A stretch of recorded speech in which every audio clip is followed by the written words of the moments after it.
Hi, everyone. On behalf of the Korean Society of Cardiology, I would like to thank APSC and Dr. Issei Komuro for the invitation to present in the Asia Pacific Leadership Series. My name is Kyung Park, the Director of International Affairs at KSC, and I'm going to talk about the future of healthcare and cardiology in Korea. As you well know, one of the biggest megatrends in healthcare globally is aging. By 2050, the aged population is projected to double as compared to 2020 and will account for approximately 16% of the world's population. This trend is especially true for Asian countries such as Korea, China, and Japan. And of the three, Korea is projected to go from an aging society to a super age society in only just 25 years, the fastest pace in human history, where it took other Western countries several more decades. This will put a lot of burden on society in terms of controlling the cost of healthcare. Healthcare is very unique that it has a iron triangle where the three keys are good quality, broad access, and low cost. This is a target for all health systems. However, in reality, it may be possible to reach two of the three goals, but impossible to reach all three goals. For example, you can have high quality healthcare and have universal access, but this will result in an enormous costs. We need to find cost-effective ways of delivering healthcare, and I believe that this is where innovation and new technology may have a role. We now live in the area of the fourth industrial revolution. The major drivers of innovation in the fourth industrial revolution are the three C's: computing power, connectivity, and convergence. More specifically, what will drive innovation in healthcare? I believe it will be AI, computing power, and big data, robotics and robotic process automation, connectivity and 5G telecommunications, digital sensor-based telehealth, and the pandemic and telemedicine. So let's start off with AI, computing power, and big data. Big data and analytics are now part of our lives. 20 to 30 years ago in baseball, you would have never seen this kind of formation where the shortstop and third baseman are all on the right side of the diamond. But nowadays, data analytics tells us that the batter's probability to hit the ball to the left side of the infield is near zero. And that is why they are using this type of formation. Also, it is now very natural for us to rely on big data analytics to recommend what to eat, what to wear, and even what to read. Healthcare is no exception. Lunit is a Korea-based radiology imaging company that relies on AI to help doctors detect abnormal imaging findings. Also, colleagues from our Seoul National University Bundang Hospital have shown that an AI clinical decision support system based on a hybrid approach of knowledge, so a combination of expert-driven knowledge acquisition and data-driven knowledge acquisition, can help non-heart failure specialists better diagnose heart failure. What about interventions? Computing power now enables us to make FFR measurements from CT images through a computational model. Dr. B.K. Gu from Seoul National University Hospital is one of the pioneers of this field in the world, and his Discover Flow trial was one of the pivotal trials to get EU and FDA approval for CT FFR measurement.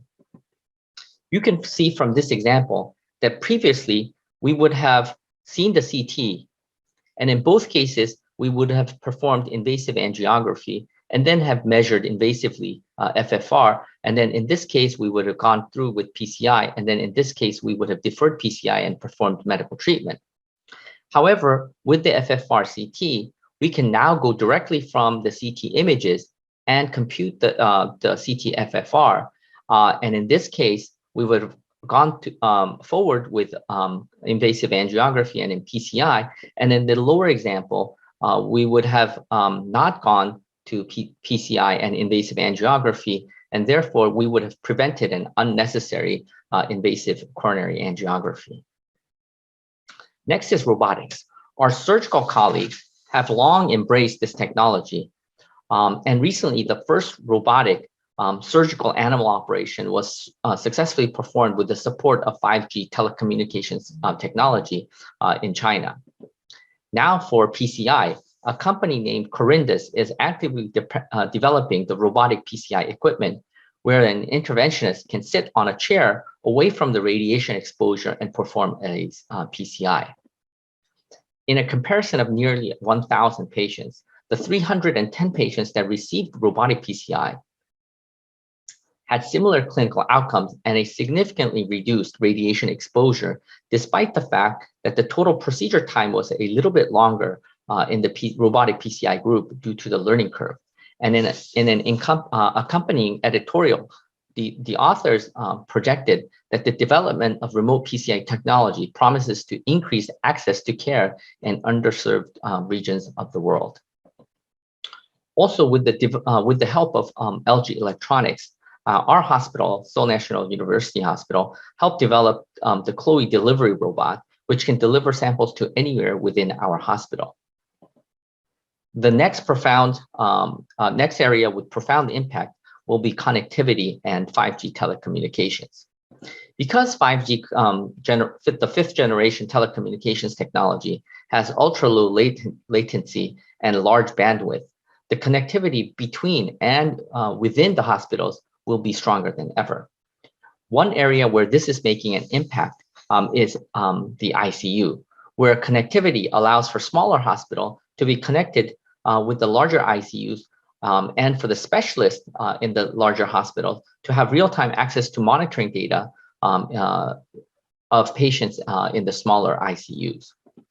Also, just imagine if we had hundreds of those delivery robots that I just explained, and instead of having the CPU of the robots in the robots themselves, and in which case we would have to reprogram each robot every time some direction had changed or a new hospital wing opened up. Instead, we can have the master brain and the eye of the robot in the cloud and have all of the robots respond individually to the orders of the brain located in the cloud through 5G connectivity. Also, hyperconnectivity allows for real-time use of augmented reality. And a good example would be the HoloLens 2 from Microsoft. Researchers from Microsoft and Philips are working together to develop an augmented reality image-guided therapy platform called the Azurion. And this will be a huge advance for interventionists in the cath lab. How about digital sensor-based telehealth? Well, you know that the Apple Watch is now a healthcare device that can detect your heart rate and help in the detection of atrial fibrillation, which was shown in the Apple Heart study. And you know that if Apple can do it, definitely Korea's Samsung can do it as well. The Samsung Galaxy Watch 4 can detect pulse, blood pressure, ECG, and also oxygen saturations, all from your wrist. The various solutions, including those from AliveCore and also CardioSolo, will help with the detection of atrial fibrillation, which was previously very difficult to detect in patients with cryptogenic stroke. And finally, the pandemic and telemedicine. As we have experienced, the pandemic has brought a new era of virtual working and facilitated the penetration of telemedicine. One good example is the Ping An Good Doctor app from China, which when I looked a year ago had about 300 million registered users. The telemedicine market has huge growth potential, both in Korea and globally, of course, with the caveat of regulation. Teledoc is one such company in the United States, which at one time had a market cap of almost 30 billion US dollars. One of the major problems with such telemedicine solutions is that for doctors working in big hospitals, the solutions don't actually work seamlessly with the EMR or HIS. In our hospital at SNUH, we developed our own telemedicine solution, whose server is separated from the HIS, but the system is embedded into our EMR and HIS and works seamlessly. When you click on the telemedicine button, it takes you to your virtual consult room, where you can click on your patients, and the patients have an icon on our hospital app. And if they click on this icon, it will take them to the virtual telemedicine system.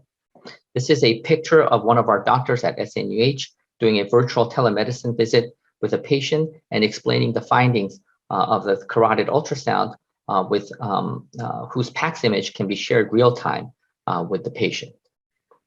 So in summary, ladies and gentlemen, the biggest challenge to healthcare is the rapidly aging society. We need to find more efficient and effective ways to deliver healthcare. We are also living in the era of the fourth industrial revolution, where enormous computing power combined with connectivity and convergence can drive change and disruptive innovation.